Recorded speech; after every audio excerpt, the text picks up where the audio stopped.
आपण पाहत आहात मेट्रो सिटी लाईव्ह।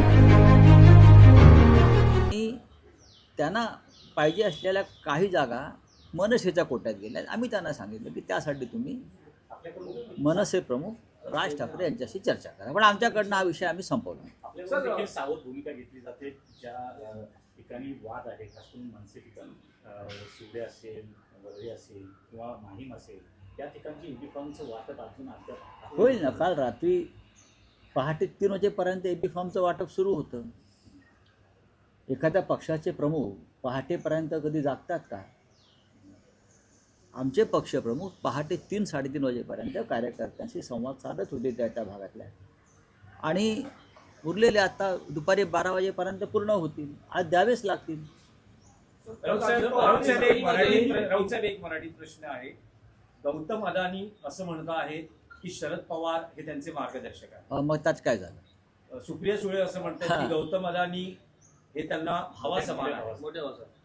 तर काय म्हणजे यात हा प्रश्न नव्याने विचारताय का आपण? उसमें नया क्या है? नया है वो, नया क्या है मुझे बोलिए ना। ज्यांनी शरद पवारांचं आत्मचरित्र वाचलंय, वाचून या। लोक माझे सांगाती, त्यात ब्लॅक अँड व्हाईट आहे त्याच्यामध्ये। पवारांनीच गौतम अडाणीला एक तरुण उद्योजक म्हणून घडवलं। आता असं आहे की त्या उद्योगपतीला किंवा ज्या तरुणाला एखाद्या नेत्यानं त्याची जडणघडण केली असेल तर त्याच्याशी त्या नेत्याशी त्याचे कौटुंबिक संबंध निर्माण होतातच। तसे ते असतील तर त्याच्यामध्ये आक्षेप घेण्याचं मला कारण वाटत नाही। गौतम अडाणी यांची आमची मुंबईच्या संदर्भात नैतिक लढाई सुरूच राहील। तो संघर्ष रस्त्यावरती सुद्धा येऊ शकतो, आणि आम्ही आमची लढाई थांबवणार नाही। ज्या पद्धतीनं मुंबईचा घास गिळण्याचा प्रयत्न अडाणीच्या माध्यमातून भारतीय जनता पक्ष करतोय, आम्ही त्याच्या विरुद्ध आमचा लढा कायम ठेवू।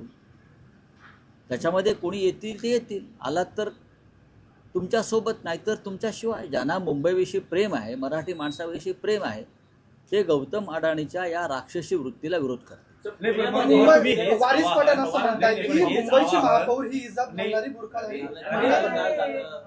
काल झाला विषय। तुम्ही हेच आवाहन शरद पवारांना कराल का आव्हान वाचवण्यासाठी? बघा की माननीय बघा, राजकारण तुमच्यापेक्षा जास्त मला कळते मिस्टर। हा विषय अनेकदा झालेला आहे। आमच्या अनेक आंदोलनात ते सहभागी झालेत त्यांचे लोक, धारावीच्या आंदोलनात ते आलेले आहेत। आम्ही आमचं काम करत असतो। ज्यांना यायचं आहे ते येतील। आमची लढाई मुंबईची। ज्यांना मुंबई महाराष्ट्रात राहावी असं वाटत असेल ते सर्व घटक येतील। ॲडव्होकेट प्रकाश आंबेडकर येतील, कम्युनिस्ट येतील, आलेलेच आहेत। शेतकरी कामगार पक्ष आलेला आहे, काँग्रेस पक्ष आलेला आहे, अजून कोण पाहिजे? भारतीय जनता पक्ष अडाणींचा आणि व्यापाऱ्यांचा मिंधा पक्ष आहे, ते येणार नाहीत। त्यांचं राजकारण थैलीचं राजकारण आहे। इथून थैल्या उचलायच्या आणि दिल्लीत नेऊन द्यायच्या, याच्या पलीकडे त्यांचं काम नाही। मग त्याचा आपल्याला आनंद पाहिजे की आपला एक मराठा स्ट्रॉंग मॅन गौतम अडाणीचा मेंटॉर आहे, याचा आनंद वाटला पाहिजे आपल्याला। हा, ते गौतम अडाणींना मोदींना मेंटॉर म्हणत नाहीत, पवार साहेबांना मानतायत। मतभेदा पलीकडे जाऊन याकडे तुम्ही पाहायला पाहिजे की पहा, शिवसेनेला आनंद आहे, आमचा आनंदाचा प्रश्न नाही।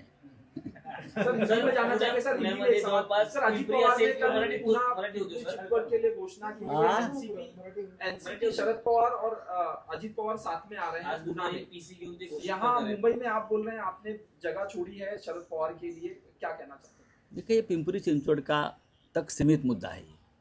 पुणे में उनका अलायंस नहीं हो रहा मेरे हिसाब से, पिंपरी चिंचवड़ में हो रहा है।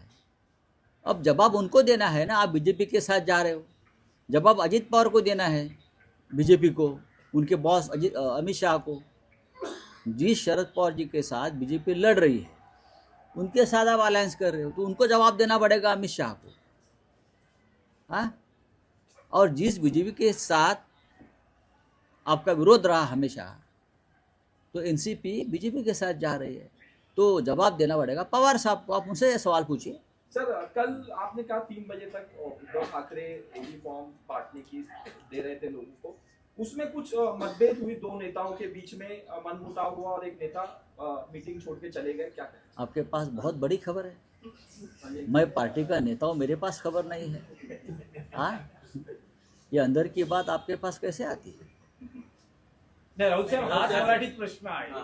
असं काही झालेलं नाही. मातोश्री एबी फॉर्म वाटपाच्या वेळेस काही नाराजी नाट्य दिसून आलं. वरुण सरदेसाई आणि अनिल परब यांच्यात हे नाराजी नाट्य होतं. श्रीकांत सरवळकर यांच्या नावाला तिकीट दिल्याचा मी 2:30 वाजेपर्यंत उद्धवजींच्या संपर्कात होतो. माझ्या कानावरती असं काही आलं, माझ्या कानावरती असं काही आलेलं नाही. तुमच्याकडे जर अंदर की बात असेल तर मला माहिती, माझ्याकडे असं माहिती नाही. चला, धन्यवाद. कल सर उद्धव ठाकरे ने शिवसेना भवन में लोगों से बातचीत करते हुए कहा कि दो जो गुजराती मानुस हैं वो गुजराती हैं, वो मुंबई को निकल जाएंगे, इस तरह से बयान दिए. उसमें नई बात क्या है? बार बार उद्धव जी बात करते आए, 2 बेच रहे हैं और 2 खरीद रहे हैं, लेकिन मुंबई का सौदा हम नहीं होने देंगे. चाहे आप कुछ भी करो, हम जान की बाजी लगाएंगे, लेकिन मुंबई का सौदा हम नहीं होने देंगे. यही हमारा एजेंडा है इस बीएमसी चुनाव का.